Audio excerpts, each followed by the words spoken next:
My younger son, a pilot, called me. "Mom, something strange is happening." "My sister-in-law is at the house." "Yes, she is," I replied. "She's in the shower." His voice dropped to a whisper. "That's impossible.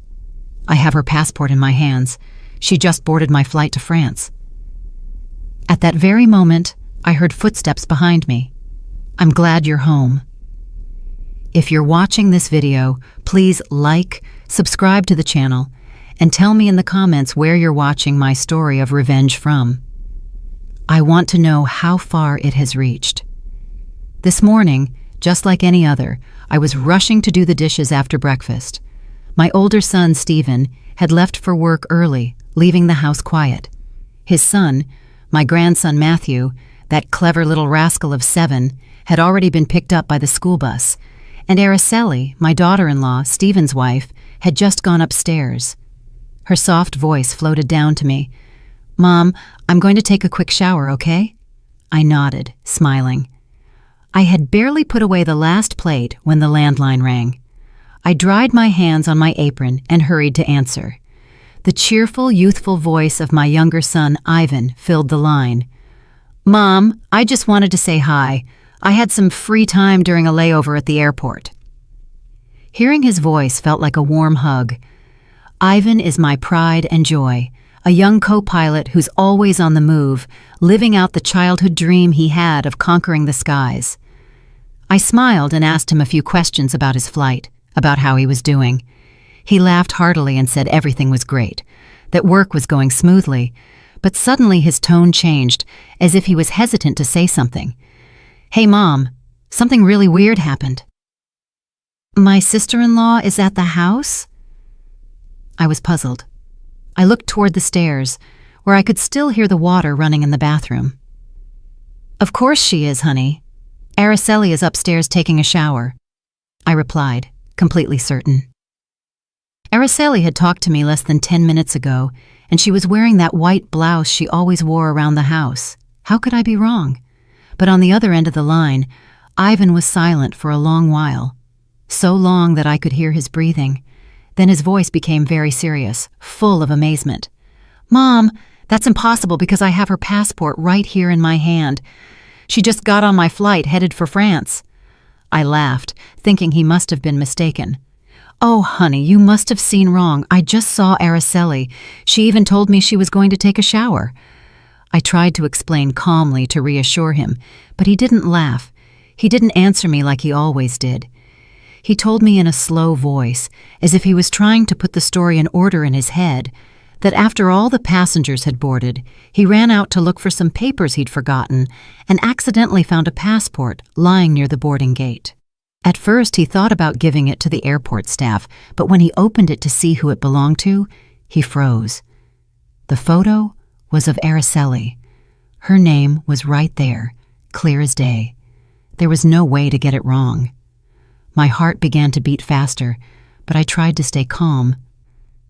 "Are you sure, Ivan? That passport could be someone else's," I said, even though a tiny thorn of uneasiness had already pricked me.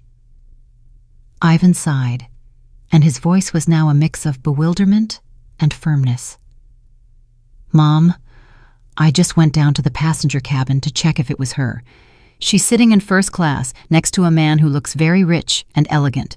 They were talking very close, like they were a couple." Ivan's words were like a stab. I stood frozen, gripping the phone receiver. My head was spinning. A couple? Impossible. I had just heard Araceli's voice from upstairs. I had just seen her in the flesh in this very house. But right at that moment, the sound of the water in the bathroom stopped. I heard the bedroom door open, and Araceli's voice came down the stairs. It was soft, but loud enough to make me jump. "Mom, who is it?" I panicked. My heart was pounding so hard I felt it was going to burst out of my chest. "Just a friend of mine," I replied quickly, my voice trembling, and I hurried into the living room to avoid Araceli's gaze as she peeked her head out from the stairs, her hair still soaked. I closed the door and whispered into the phone, trying not to let my nervousness show. "Ivan, I just heard Araceli. She's here. She just finished showering. Are you sure you didn't make a mistake?" On the other side, Ivan fell silent again, and then his voice became harsher. "Mom, it's impossible.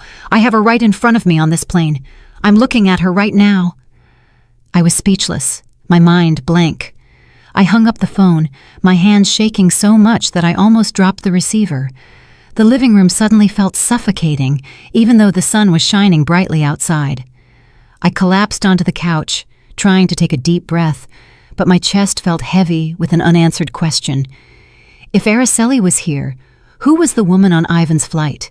And if the woman on the flight was Araceli, who was the person in my house?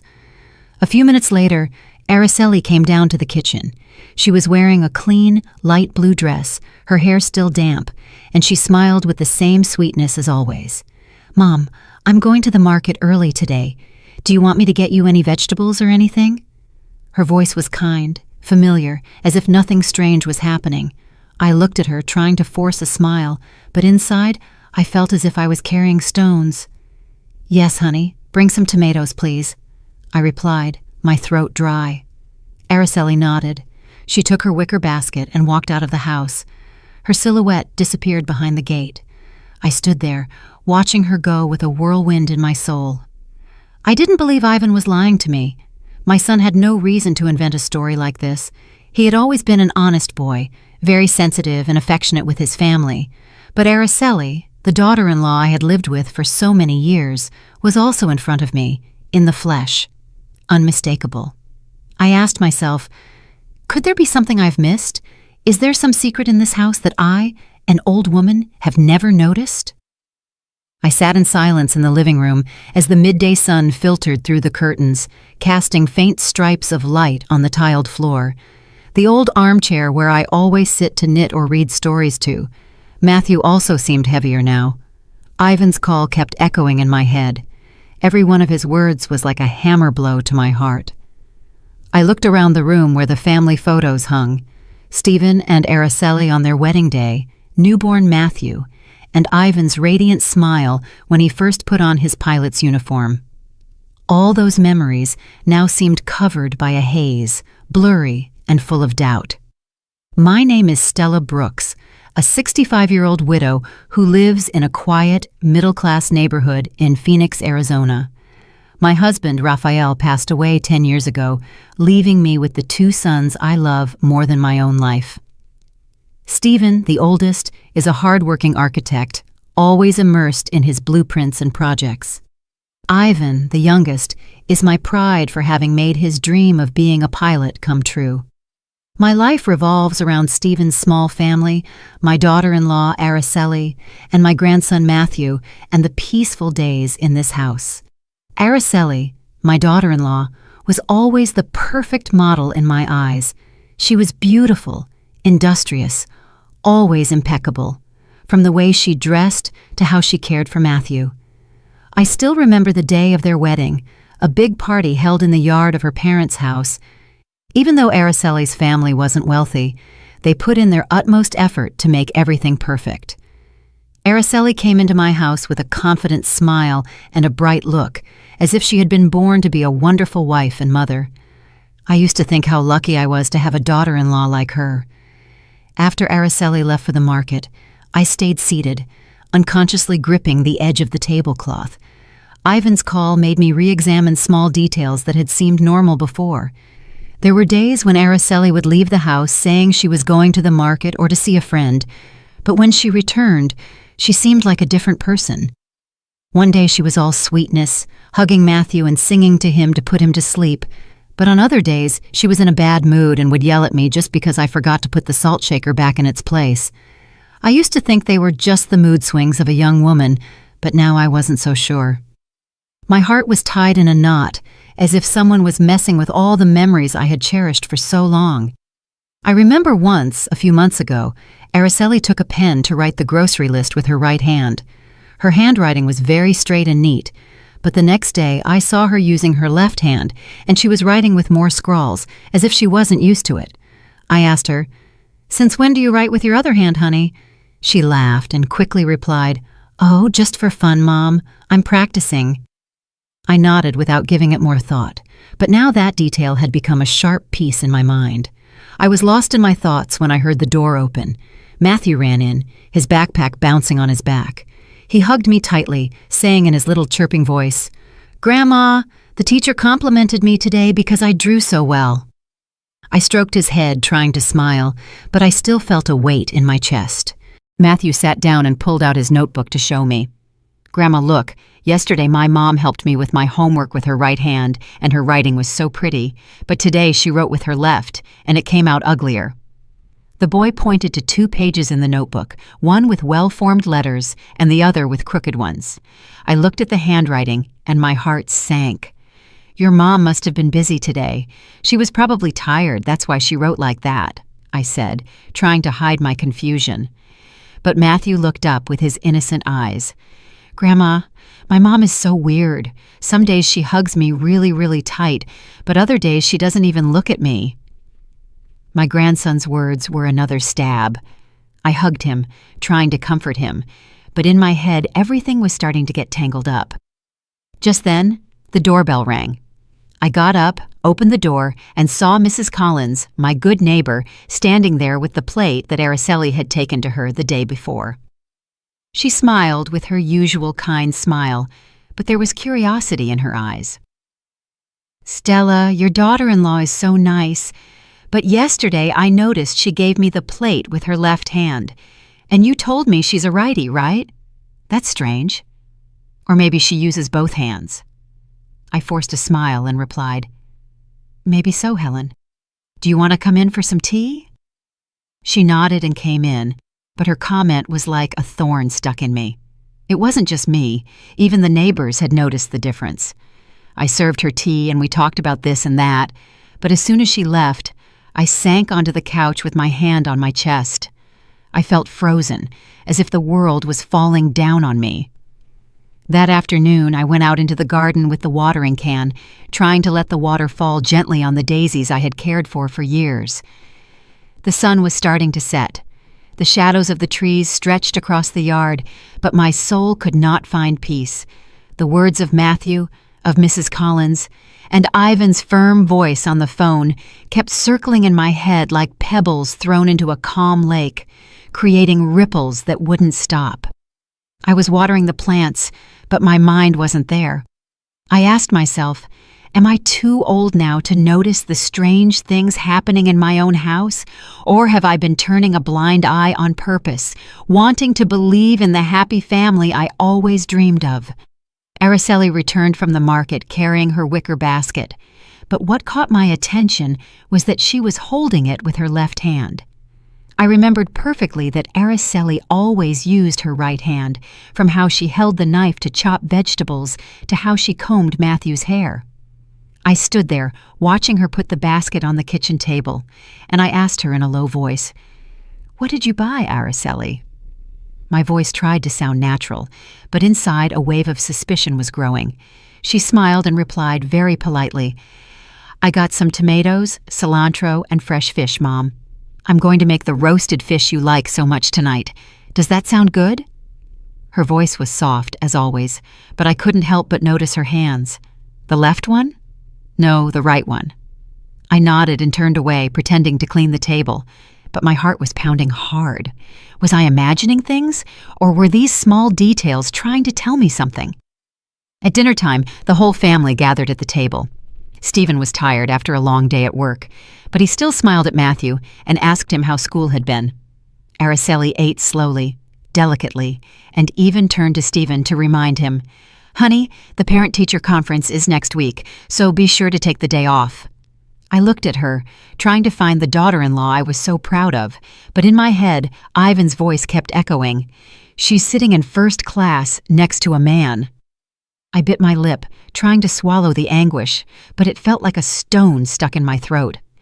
Just 3 days later, everything was different.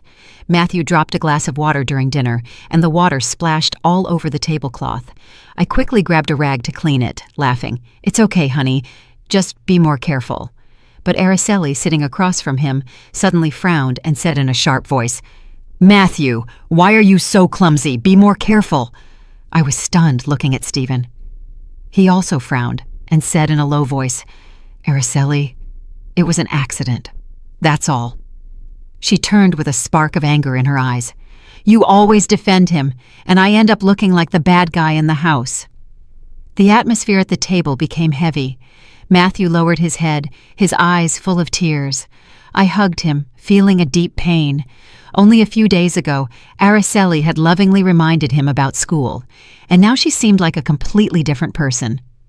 I sat next to her, watching in silence, trying to put the pieces together in my head. Today she was irritable. The other day she was so sweet. Today she used her left hand. The other day, her right.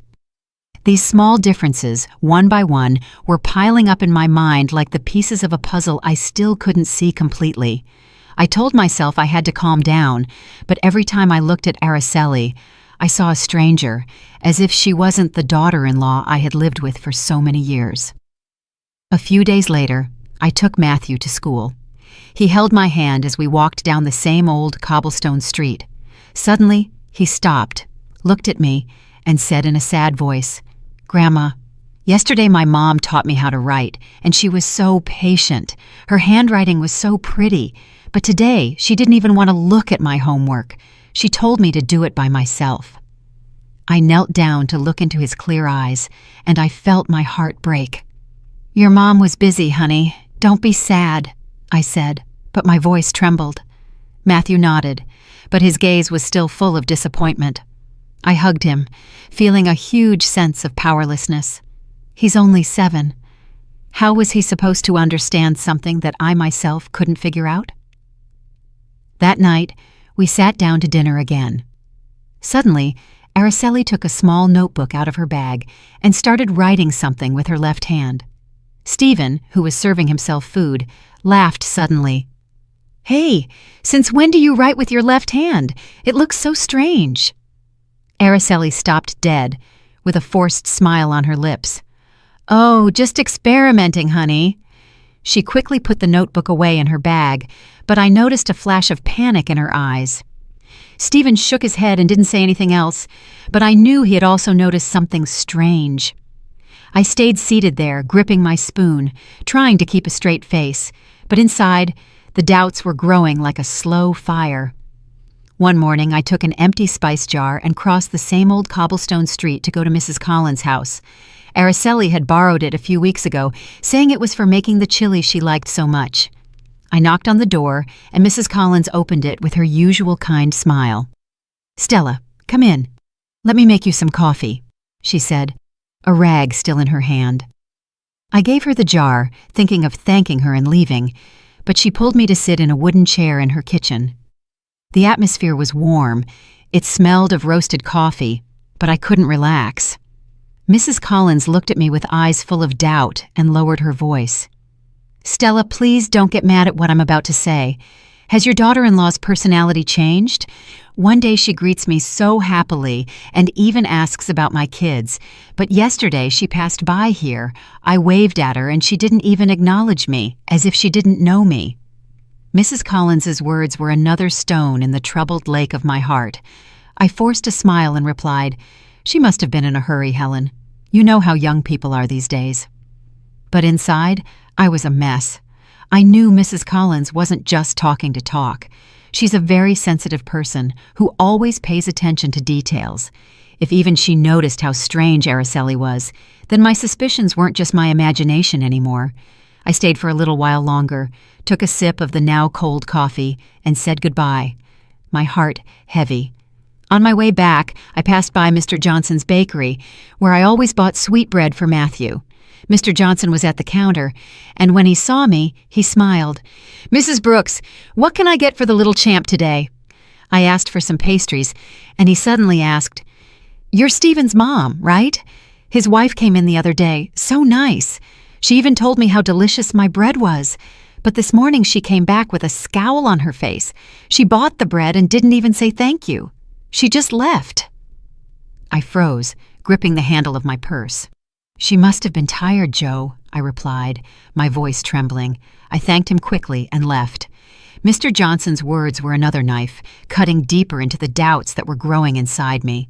When I got home, I made myself some tea and sat on the porch. The wind blew softly, carrying the scent of the daisies from the garden. I looked toward the street that led to the market, where Araceli always walked. Suddenly, I saw her returning, carrying her shopping bag, but she greeted me in a dry voice. "Good afternoon, Mom." No smile, no happiness like yesterday when she bragged about getting a good deal on the cilantro. I nodded and replied in a low voice, "You're back already?" But inside, I couldn't help but observe her more closely. The blouse she was wearing today was navy blue, different from the white blouse she had on when she left. I tried to ask her in a soft voice, "Why did you change your blouse?" Araceli paused for a second, and then quickly replied, "Oh, I got a stain on it and had to change." She smiled halfway and hurried into the kitchen. I stayed there with the teacup in my hands, feeling as if a rock was crushing my chest. The words of Mrs. Collins, of Mr. Johnson, and the way Araceli replied to me, everything forced me to stop ignoring things. That night we were all having dinner. Matthew was talking about school with his cheerful little voice, but I noticed that Araceli only nodded without answering him, unlike other times. When Stephen asked, "Are you done eating so your mom can clear the plates?" Matthew suddenly turned to me and said innocently, "Grandma, oh, my mom didn't sing to me to sleep.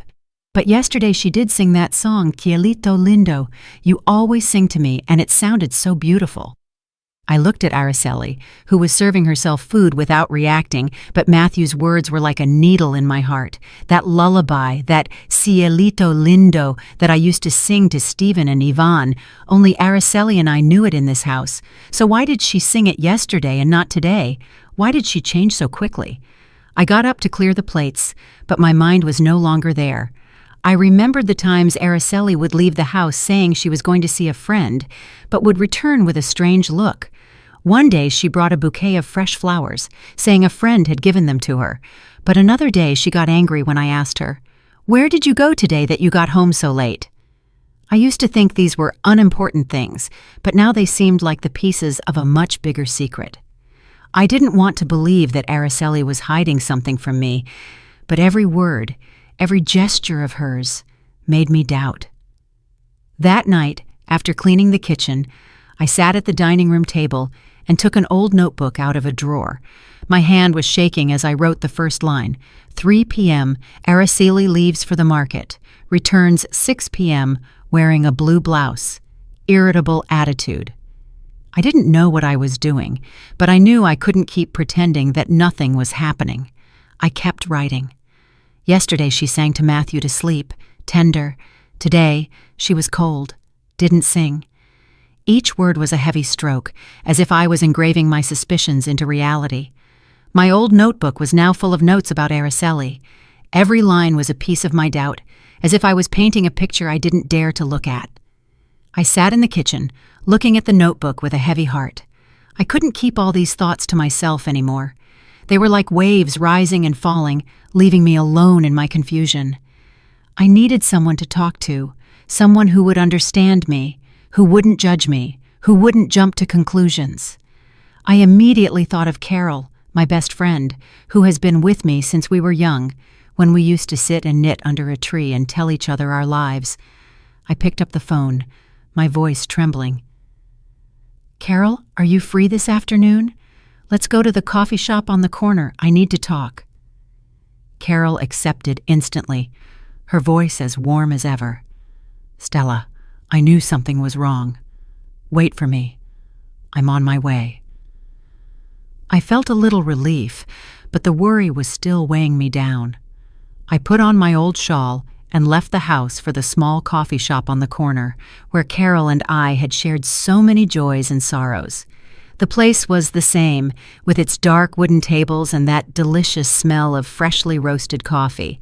I chose a table in a corner where the light was dim so no one would hear our conversation.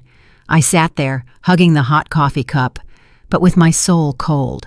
I wondered how I was going to tell her about all these suspicions. How was I going to dare to admit that I was doubting my own daughter-in-law? Carol arrived wearing a light sweater and carrying a bag of fresh vegetables. She sat down and looked me straight in the eyes with that sharp but affectionate gaze. "Stella, just looking at your face, I know something big is wrong. Come on, let it out. What's got you so worried?" I took a deep breath, trying not to let my voice break, but every word got stuck in my throat. I told her everything in a summary. Ivan's call from the airport, Araceli's passport, the woman identical to her on the plane, and all the small details I had written down, from how she changed hands to right to her mood, changing from day to night. I took the notebook out of my bag and handed it to her. Look, I wrote it all down here. I don't know if I'm imagining it, but I can't be a fool anymore. Carol flipped through the pages with a frown. She read my shaky handwriting slowly. "You've noticed everything, Stella," she said in a serious voice. "Every time she leaves and comes back, it's like she's another person. What do you think it is?" I shook my head, gripping the coffee cup. "I don't know, Carol. I just know I'm scared. Scared that Araceli is hiding something. Scared that my family will break apart if I dig any deeper. But I can't stop. I have to know the truth. For Stephen. For Matthew." Carol put her cup on the table and looked at me with determination. "You can't fool a woman easily, Stella. What does your gut tell you? I'm sure there's something shady going on here. You have to get to the bottom of this." I hesitated, and my voice became a whisper. "But what if I'm misjudging her? What if I hurt Stephen?" Carol interrupted me firmly. "Trust your gut. If you don't find out the truth, you'll always live with the doubt, and you won't be able to protect Matthew or Stephen." Just then, Mrs. Jenkins, the lady who sells vegetables at the market and whom I know, came into the coffee shop. She recognized me and smiled. "Mrs. Brooks, what a coincidence. Last week I saw your daughter-in-law at the market. She was so kind. She even bought an extra bunch of cilantro to cook with. But this morning, she came by again looking so serious. She didn't even say hello. She bought her vegetables and left. Is something wrong with your daughter-in-law?" I forced a smile and replied, "She must be tired, Marie." But inside, I felt like I was drowning. Another person who noticed how strange Araceli was. I thanked Mrs. Jenkins, watched her leave, and turned back to Carol, panic reflected in my eyes. Carol took my hand and her voice softened. "See, Stella, it's not just you. Even the neighbors notice. Don't lie to yourself anymore. Keep writing everything down, and if you have to, you're going to have to follow her, not to hurt her, but to protect your family." I nodded, but my heart sank. I knew Carol was right, but the idea of following my own daughter-in-law made me feel as if I was betraying my family. I had spent my whole life taking care of this home, and now I had to do something I never imagined: investigate one of my own. That afternoon, I returned home, my head still a mess. Araceli left the house carrying her familiar red basket. "Mom, I'm going to the market for a bit," she said in a soft voice. I nodded, but as soon as she disappeared behind the gate, I opened my notebook and wrote, 3 p.m. Araceli leaves for the market, carrying a red basket, normal attitude. I stayed there, watching the clock, counting every minute. At 6, Araceli returned. But the basket she was holding in her hand was now blue. I was surprised and asked her, "Did you switch baskets?" She smiled and quickly replied, "Yes, the other one broke, and a friend lent me this one." I nodded, but my hands were shaking as I added to the notebook. Returned 6 p.m., carrying a blue basket, voice a little rushed. My notes were piling up. Each line was one step closer to the truth, but also one step away from the image of the old mother who only knows how to love and trust. On the weekend, Stephen left for overtime work early, and Matthew was at a school activity, leaving the house quiet, just for Araceli and me. I was cleaning the dining room table, trying to keep myself busy to ward off the doubts that were eating at me. But then Araceli came down from her room in a pale yellow floral dress, looking as fresh as she did in her first days of marriage. "Mom, I'm going to the market for a bit," she said in a soft voice. She took her usual wicker basket and left. I nodded, smiling, but inside a voice insisted, "Follow her, Stella. Go find the truth." I didn't think twice. I took my old shawl, put it over my head to cover my face a little, and left the house in silence, keeping a safe distance behind Araceli. The sun was hot, sweat was soaking my back, but I didn't care. I just wanted to know where she was really going, what she was doing. Araceli walked quickly down the cobblestone street that led to the market, but suddenly, instead of turning right as always, she turned left into an alley behind a working-class neighborhood. The houses were old, crammed against each other, with peeling paint and rusty tin roofs. I slowed down, my heart pounding, trying to hide behind some bicycles parked on the sidewalk. Araceli didn't look back. She kept walking. She went into an even narrower alley where the sunlight barely reached. I hid behind a mechanic's shop where a man was concentrating on tightening nuts. I saw Araceli stop in front of an old wooden door, knock softly, and then go in and disappear. I stood there, my breathing ragged, my head spinning. What was my daughter-in-law doing there? This wasn't the market or any of the friends' houses she had mentioned. I wanted to walk over, knock on the door, and ask her directly, but my feet seemed to be nailed to the ground. I was afraid of the truth, afraid that what I was about to discover would break everything. In the end, I turned around and went back home full of questions, each step heavier than the last. I had barely pushed the gate open when I froze. Araceli was standing in the kitchen, chopping vegetables with a white blouse on, completely different from the floral dress she had left in. She was frowning and looked at me with cold, sharp eyes. "Where did you go, Mom, that you're just getting back?" I stood frozen, my mouth dry, unable to say a word. Only a few minutes ago, I had seen her go into that alley in a yellow dress. How could she have gotten back so quickly? And this blouse? I stammered. I just went for a walk, that's all.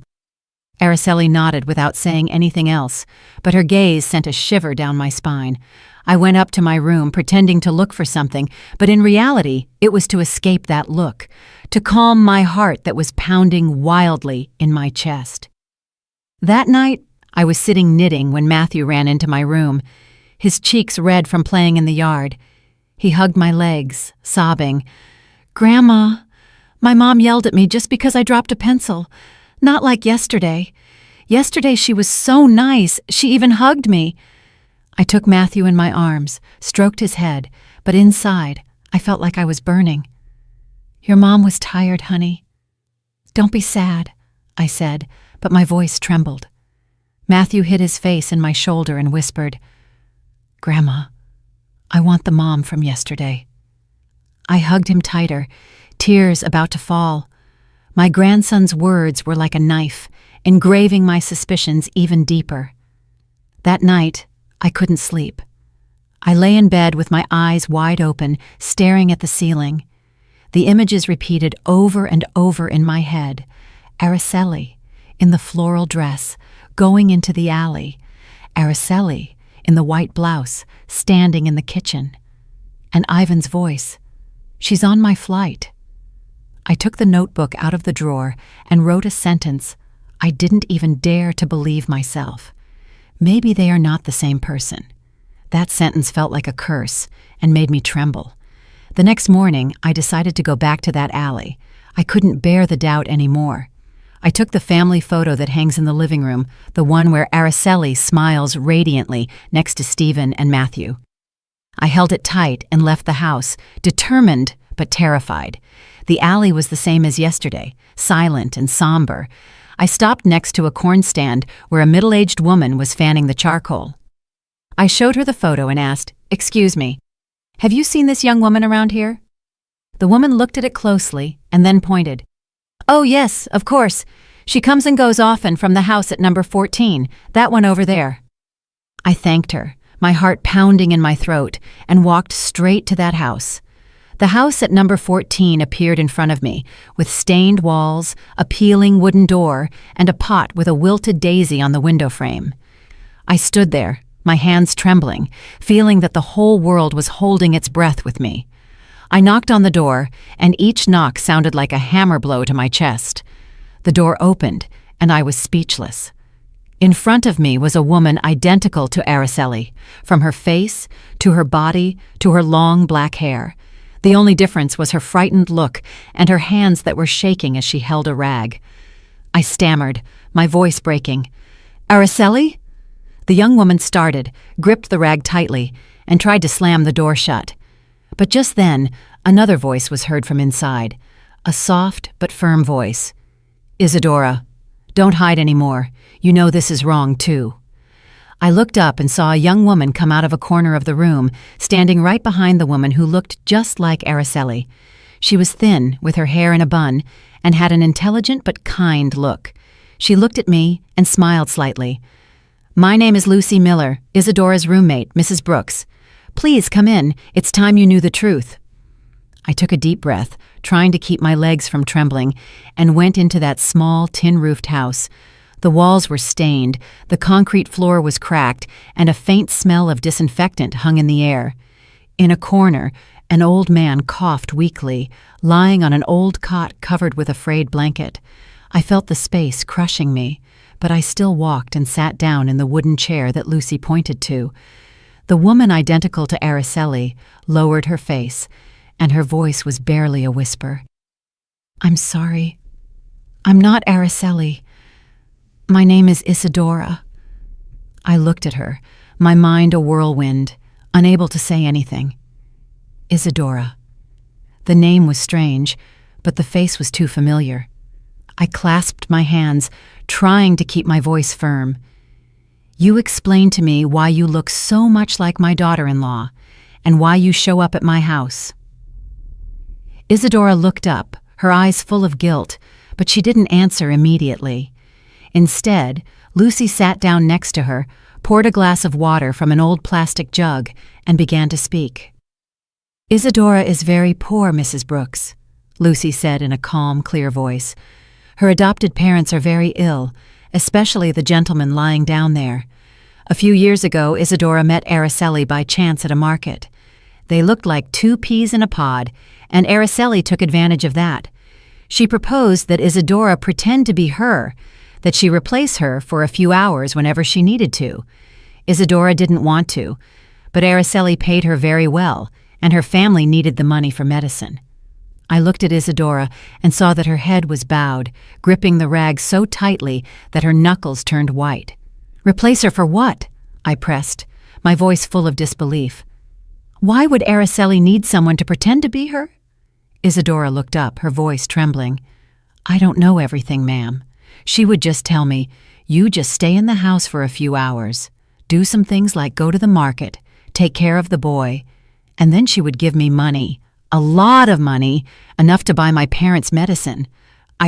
I didn't dare to ask for more." She lowered her head, and tears began to roll down her cheeks. I looked at her, my chest feeling tight. Every strange detail from the last few months suddenly made sense. The change of hands for writing, the personality that was sometimes sweet and sometimes sour, the voice that was sometimes gentle and sometimes cold. Everything fit now, like the last pieces of a puzzle I had refused to see. Lucy continued with a sharper look. "I don't know if this helps, but once I saw Araceli with a very elegant man. His name is Charles Thompson. I heard the name when they were talking at a coffee shop. They were calling each other honey very affectionately. At that moment, Isadora was waiting outside in the car, not understanding anything. The name Charles Thompson was like a knife in my heart. I remembered Ivan's words. She's sitting in first class next to a rich man. The small room seemed to spin around me. I tried to stay calm, but my hands were shaking so much that I knocked over the glass of water. Lucy rushed to clean it up, but I just shook my head. My voice choked. Araceli is deceiving my family." Isadora broke down, her voice choked with sobs. "I'm so sorry, ma'am. I didn't want to hurt anyone. I just wanted to save my parents." I looked at this young woman with a face identical to Araceli's, but with a look full of pain and regret. I wanted to get angry. I wanted to scream. But seeing Isadora, I only felt pity. She wasn't the mastermind. She was just a piece in Araceli's game. Everything was falling apart in front of my eyes. I got up, trying to make my voice sound firm. "Isadora, do you know where Araceli is? Do you know what she does when she asks you to pretend to be her?" Isadora shook her head, still crying. "I don't know, ma'am. She would just tell me to do what she asked and that she would pay me. I didn't dare to ask for more." Lucy put a hand on her shoulder to comfort her and then addressed me. Mrs. Brooks, I know this is very painful for you, but Isadora is also a victim. She didn't have another choice. I looked around the humble house, hearing the weak voice of the man on the cot. I understood Isadora's desperation, but that didn't erase the feeling of betrayal I felt.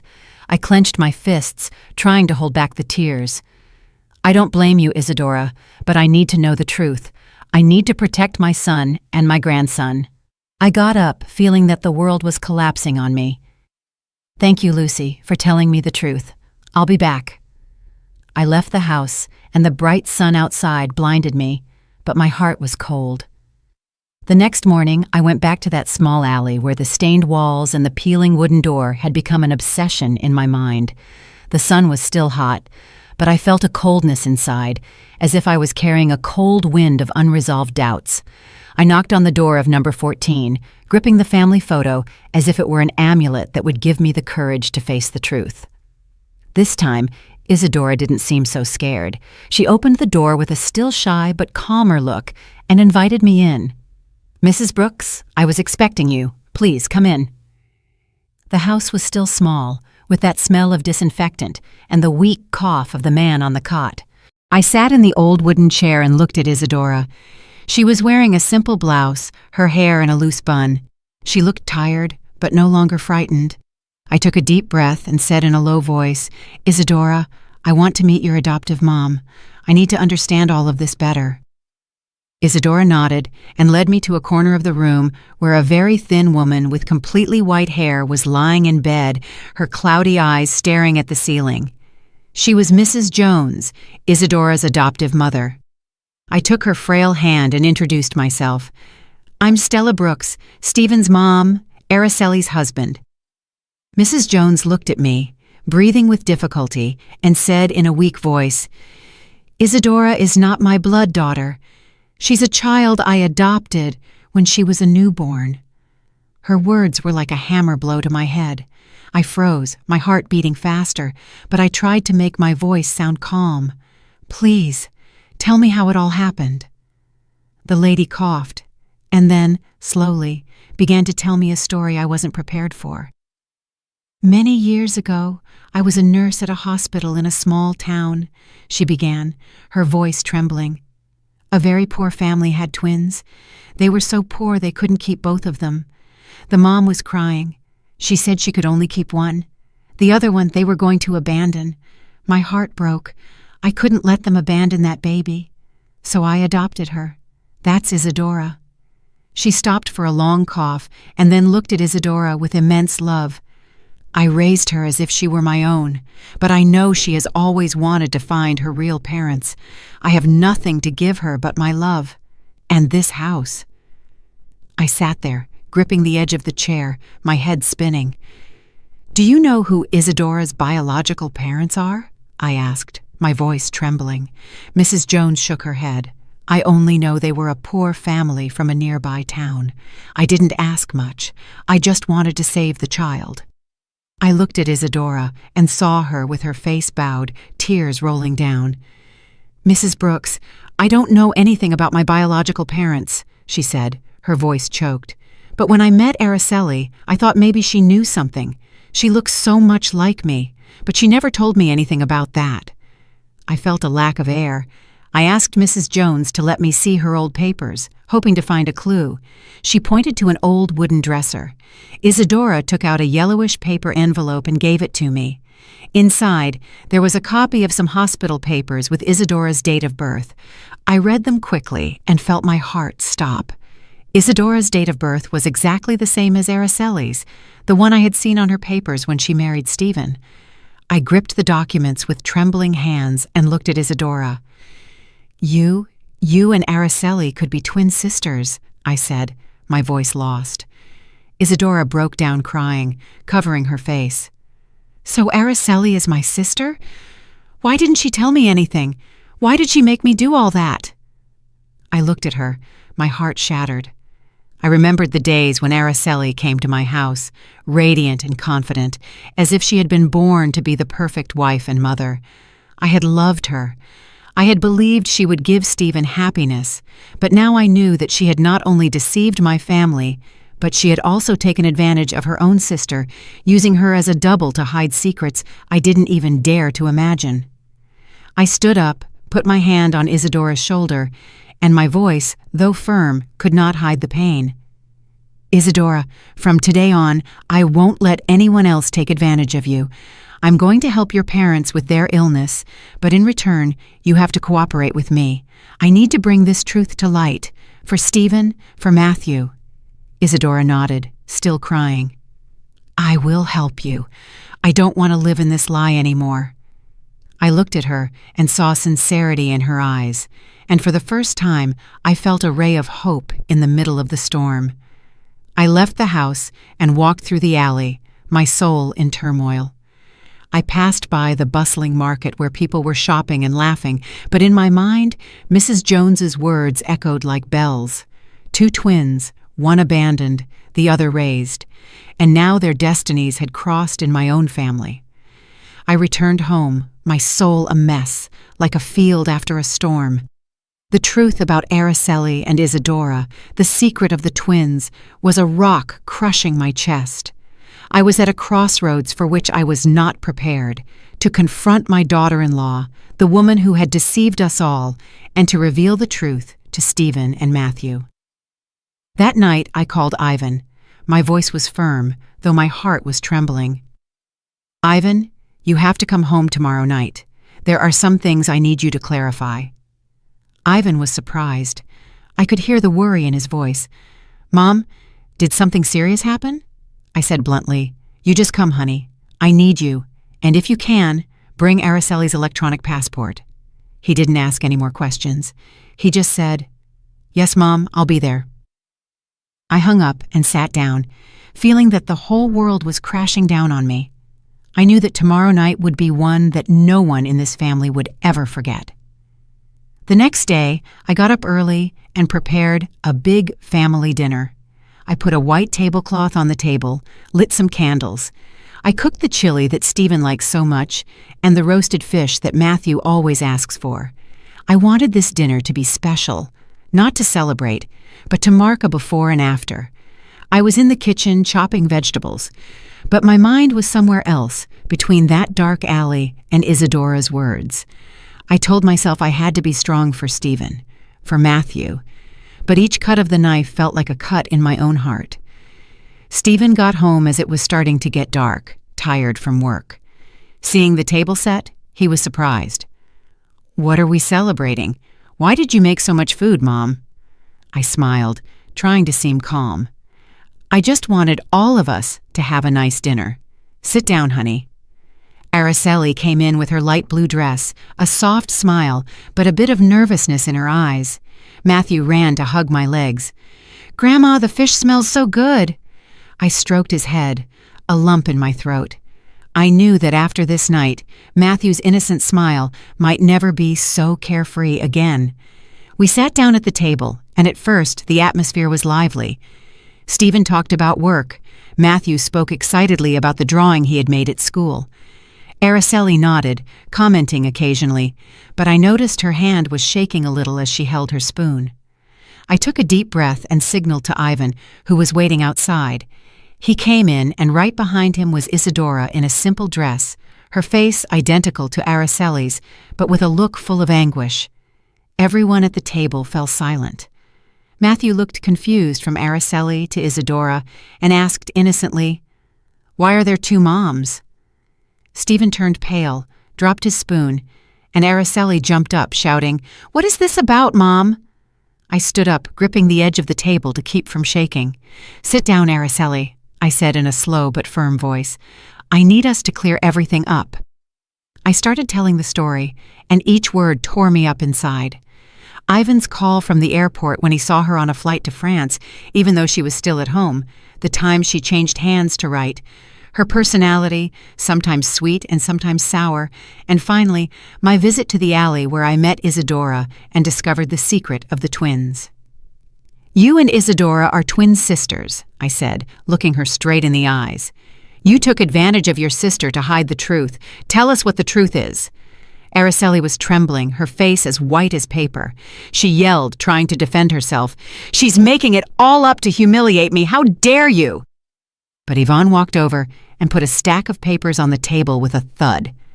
"This is a copy of your electronic passport with the entry and exit stamp from France," he said in a hard voice. "You can't be at home and flying to France at the same time." Araceli looked at the papers, her lips tight, unable to say anything. Matthew, sitting next to her, suddenly chimed in with an innocent but pained voice. "It's true, Grandma. Some days my mom is an angel and other days she's really mean. I don't like the mean mom." My grandson's words were like a stab, and I had to hold back from crying. The air in the room felt so heavy it was hard to breathe. I nodded and signaled to Lucy, who had just come in through the back door. She stood there with her sharp gaze and told everyone, "I saw Araceli with Charles Thompson.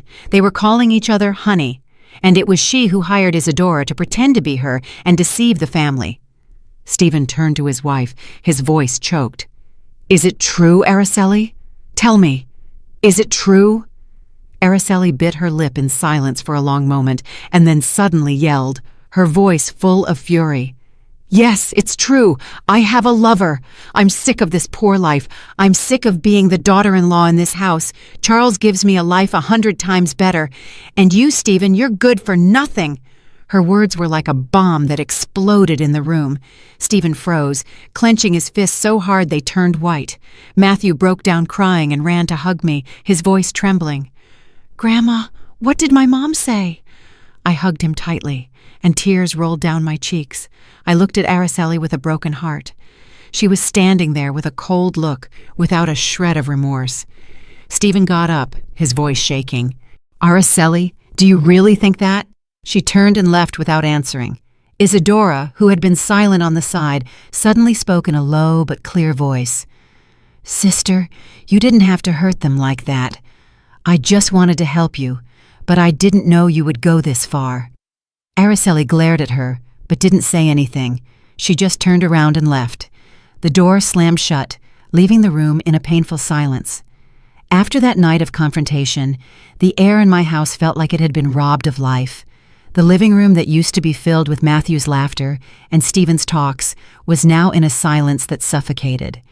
I had lived my whole life for my family, but now I felt like someone who had just survived a hurricane, standing in the middle of the rubble of the home I had cared for so much. Araceli left after shouting those bitter words, leaving Stephen with an empty look and Matthew with innocent tears. I knew everything had changed forever. A week later, Stephen and Araceli went to the courthouse for the divorce. I didn't go, but Stephen told me about it afterward, his voice dry, as if he had lost his soul. "Mom, she didn't look at me or Matthew. She signed the papers and left with that man, as if we had never existed." I sat next to him, taking his hand, trying not to cry. Araceli didn't ask for custody of Matthew, as if the boy had just been part of a play she had gotten tired of. My heart ached, not only for Stephen, but for Matthew, a 7-year-old boy who didn't deserve to be abandoned like that. "Don't worry, honey," I said, my voice trembling. "I'll always be here, and Matthew will never be without love." But inside, I knew this wound would take a long time to heal. Stephen fell apart. He became quiet, spoke little. He just buried himself in his work or sat watching Matthew play in the yard. I looked at my son and saw in his eyes the same sadness that my husband, Raphael, had in his last days when he knew he couldn't stay with us anymore. I wanted to hug him, to tell him everything would be okay, but I didn't know where to start. Fortunately, Isadora appeared, silent as a small light in the darkness. She came to the house every day. She brought containers of warm food, sat down to play with Matthew, and wiped away his tears when he asked, "Auntie, where did my mom really go?" I looked at Isadora, saw that face identical to Araceli's, but with a completely different heart. She was sweet, patient, and always found a way to make Matthew laugh. One afternoon, I saw Matthew run to hug Isadora with his cheerful little voice. "Mom, Isadora, teach me how to draw a little bird." I was surprised, my heart tight. The boy was calling her mom with a carefree smile I hadn't seen in a long time. Isadora laughed and stroked his head. "Of course, my love, but you have to draw it very pretty so I can see it." I stood there, tears rolling down my cheeks. Matthew's innocent words were like medicine that soothed my pain. I knew that Isadora had not only replaced Araceli during those days of deception, but was becoming a part of our family with her own sincere heart. One night, while I was cleaning the kitchen, Stephen called me to the living room. He was standing there, holding a small ring with trembling hands. His look was a mix of nerves and determination. Isadora was by his side, her face flushed and her eyes shining. Stephen knelt, and his voice broke. "Isadora, I don't want to waste any more time. You brought light back to me and Matthew. Would you accept to be my wife and Matthew's mom?" Isadora broke down crying, looking at me as if seeking my approval. I walked over, took her hand, and nodded gently. "You deserve it, honey. You've been part of this family for a long time." She hugged me. Her tears soaked my shoulder, and I knew that was the moment my family was beginning to heal. Stephen and Isadora's wedding was soon after, something small but full of love. I was in the yard, looking at the red roses tied to the fence, listening to Matthew's laughter as he wore his little suit, being his dad's tiny best man. Ivan flew back from a work trip and stood next to his brother with a smile as radiant as the day he first put on his pilot's uniform. I sat in the front row, tears rolling down my cheeks. They weren't tears of loss, but of happiness. I looked at Isadora in her simple wedding dress, holding Stephen's hand, and I knew that my family had found a sincere heart. After losing a fraud, life after that went back to normal. Isadora maintained her simple life, taking care of Stephen and Matthew with all her love. She cooked warm meals, sang to Matthew to sleep with the same Cielito Lindo that I used to sing to my sons. Every night she sat next to Stephen, listening to him talk about his blueprints and projects with a look full of pride. Matthew no longer asked about his other mom. He just snuggled with Isadora, calling her mom with a radiant smile. I looked at my family and saw how the wounds were slowly closing. One late night, I sat on the porch. The wind blew softly in the garden. Matthew's laughter could be heard from inside, mixed with Isadora's sweet voice. I peeked in and saw Stephen concentrating on his work while Isadora prepared a cup of tea for him, placing it beside him and giving him a soft kiss on his forehead. I smiled, feeling my heart finally at peace. I thought about the long road I had traveled from the first doubts, from Ivan's call to that dark alley where I discovered the truth. The truth had been cruel, but as my husband Raphael used to say, "The truth will set you free, Stella." And so it was. The truth set us free. It brought us Isadora and gave us a new beginning, much brighter and happier. The story you have just heard has been changed in names and places to protect the identity of the people involved. We are not telling this to judge, but with the hope that someone will listen and stop to reflect on how many mothers are suffering in silence inside their own homes. I truly wonder, if you were in my place, what would you do? Would you choose to be quiet to maintain peace, or would you dare to face everything to reclaim your voice? I want to know your opinion, because every story is like a candle that can light the way for someone else. God always blesses, and I am convinced that courage leads us to better days. Meanwhile, on the final screen, I am leaving you with two of the channel's most beloved stories. I am sure they will surprise you. Thank you for staying with me until this moment.